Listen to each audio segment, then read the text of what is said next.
Look at Devon. This is lovely. Mm-hmm. That'll keep me going all day, this will.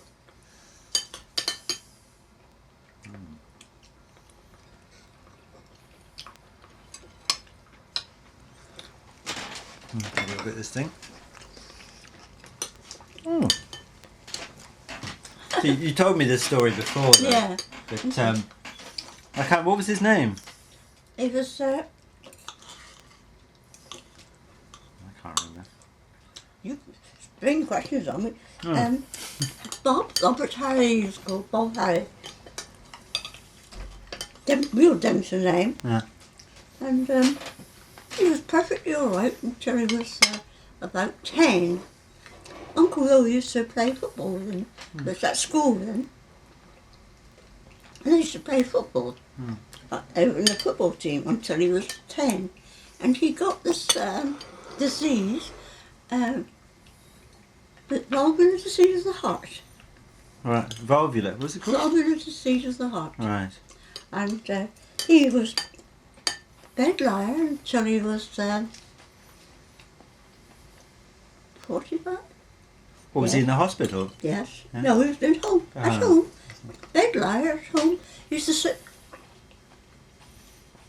He had his bed down by the window, and he used to sit at the window and talk to everybody. Everybody used to call up to him. And at the window, and everybody knew him. And Will used to go up every night and help to lift him out of bed. Yeah. And sit him in a chair while they fashioned his bed and made his bed. And was that his family, or did he his have a family nurse or something? Yes, he had a mother and father and sister. And but everybody, all his friends, used to go to there and play games with him during when they were off from their business and school.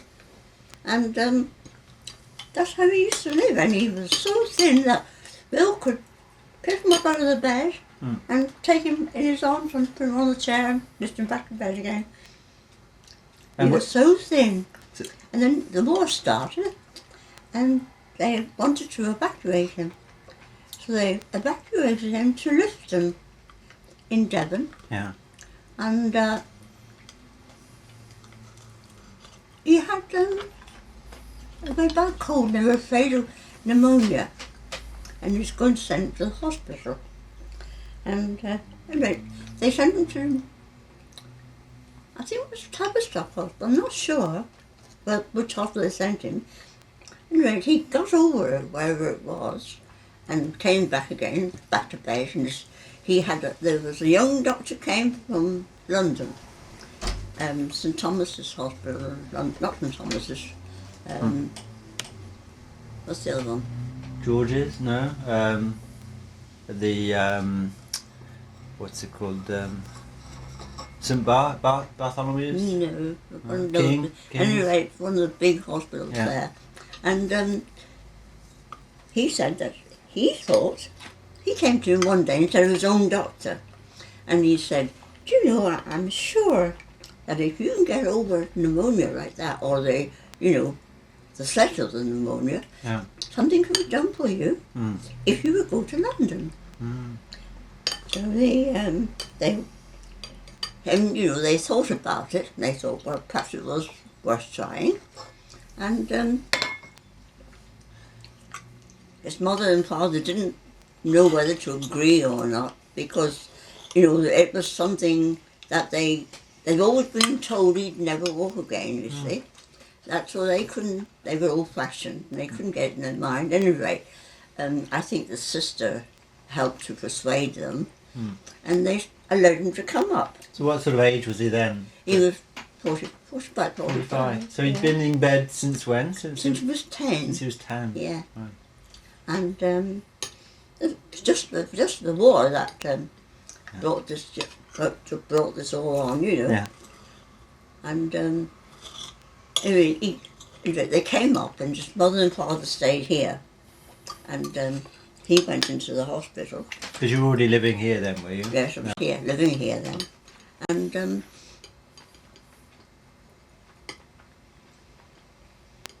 They kept him in bed for a while, and they thought, well, they couldn't find anything seriously wrong with him. And they were, sure that if they persevered, they would get him walking. So they got him out of bed, and they found that they had no slippers, because he'd never been walking. So SOS came to me. Could I get him some slippers? So they measured his feet, because we didn't know what size he was taking. And so we got the slippers for him, and they got him out of bed on his feet. It was only just for minutes, at a time. And then each day they got him out a bit longer. And finally, the nurses and that got him one on each side and got him walking up the ward. It was one of those long wards, and got him walking up the ward, and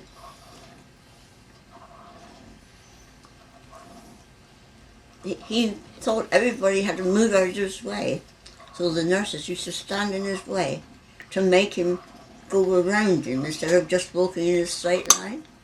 Okay. And that way they got him walking. And in the end, he was so well, we had to get a suit made for him. And he'd never worn long trousers, so you can guess how long he was in the hospital. But he used to, we was in short because the children then always wore shorts. It's like I did at school, yeah. That's right. Yeah. And he'd never had a pair of long trousers. And he was so pleased to have these long trousers on, Anyway, he was in the hospital about 8 or 9 months, getting him on his feet properly. And then they said, we used to go, when he was able to walk, we had to buy him shoes. So we didn't know his size or anything, so we found a tailor who would go there and measure him for the suit. So that he made the suit for him, and he got him the shoes because he fitted him out this properly. Right. And we asked if we could take him out once he was walking properly. And they said, well, we could take him out. He wanted to see Chelsea football match. And they were playing one week. And we asked if we could take him. So, of course, we were able to take him in the car. We got him in the car. He'd never been in the car, only in an ambulance, you see. What was that? Was that the Morris then? The Morris. Yeah. We only had the little car then. And we got him to the... Oh, they said we could take him provided he was able to sit down and not stand up all the time, see. We told him what we were going to do, and we had to take him right back again after the match. At any rate, he was so excited with seeing this football match. He was jumping up and down his seat, and because there was no television, was there? No, not then. No. And well, not television as it is now. Yeah. They didn't televise all matches. Yeah. Anyway, after the match, we took him home and took him back to the hospital. And he was telling everybody what he'd seen, and he was quite delighted. So the next week, we asked him if he would take him for a run around London so that he could see the different sites. And the following week, so we did that. So he was able to see lots of London, Yeah. And but we couldn't go in places because we were afraid to let him walk too much, you see. But he saw all the buildings, and he was, quite happy with that. And then we thought, if we took him so far, we could get him out of the car and walk just a little bit. So we did. And he wanted to see, he heard about undergrounds, of course never seen them, and he wanted to see the underground. So we took him down, we parked at the station and took him down the underground. And when the train came in, he was scared stiff. And we couldn't get him to move for a long time. And of course we were thinking, perhaps we shouldn't have done it. But he wanted to see everything, he was so interested in everything. He wanted to see what it was. Well, he was frightened by the noise, was he, or something? Or? The noise, just Yeah. was the noise of it coming through the tunnel. But when he saw the train, you know, when it had stopped, Yeah. he wanted to go on it, but we wouldn't take him on it. Yeah. Because, I mean, we were afraid. We didn't want to do any damage to him, you know. So anyway, we got him back to the car again, took him back to the hospital, and we told them what we had done. So he said that was the best thing he could have done, because he was scared of all sorts of noises. So anyway, we got him home here in the end, and he stayed with us for about 3 weeks. Yeah. And his mother and father came up and fetched him and took him home. And from then on, he just got better and better. And he got more used to trams, and because we had trams then as well. Trams and buses, you know. Because while he was here, we used to take him out. And every night I had to take him to the Common, Wandsworth Common. Wandsworth Common? Yeah, Wandsworth Common. Do you in the car? We took him up in the car. Yeah. And there's a bridge there going over the railway. By the pub, is it? There's a pub on the corner. Yes, on the corner. Yeah. That's right. Anywhere where you still live? Yeah. I used to live. That's right. You used to live up there, didn't you? Elkins Road, round the corner, That's right. yeah. Well, we used to take him up onto this bridge. And he wanted to watch the train come onto the bridge. And he loved doing that. And we used to have to take him up there every evening to see the train comes in. And the train was going from London to Plymouth. Was it? Yes, on a certain way. Yeah, it would do. And yes, and I think it came into Waterloo actually. Yeah. On the line that train came in then. Yeah. Of course, now it's only just an ordinary. Because they go from Paddington. More like a local train. Yeah, they go from Paddington now, don't they? I think. But the train to London always went to Paddington. Right. One, Yeah. but there was one line that went to Waterloo. So you could go from Waterloo, but it's a longer way round. And from then on, he got married in the end. Yeah. So. And he actually died, and he was, how old was he going to die? 70? 80? Yeah. When he died. Not very long ago, you said a few years ago. Yeah, a few years ago. Yeah. Didn't you say you used to collect tickets at the, on the, what's it called, on the Hoe or something? Yes, he was in Meeting Tower. Because he had to work. Yeah. And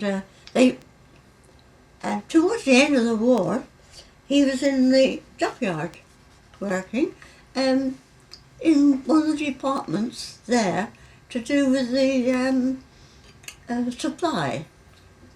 But I don't know just what department it was in, but it was all people like when they wanted things like supply depots, and he was in one of the supply depots, and he worked there for quite a long while. And then when the war ended, they were sacking a lot of the people, and he lost his job there, and he was handyman more or less on one of the parks. And then from there he got to the Hoe, and he was working there, and they asked him if he'd like the job of collecting the tickets in Meeting Tower, and that's what he did that. Of course, he didn't have to walk up and down all those stairs, you see, he was only in the office downstairs. And that was his last job. So was he sort of still a bit disabled then, even though he had recovered? He recovered. He wasn't disabled then. Then he could I don't think walk so. around He used to and do walk everything. around, yes. And he could get on and off the buses by himself, no bother then. And he lived until I think he was about 80. Did he have any children? No. No. He had a stepdaughter. Yeah. And she went to Canada to live. I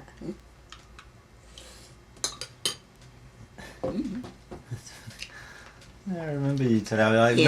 I remember the thing about you telling me about the underground.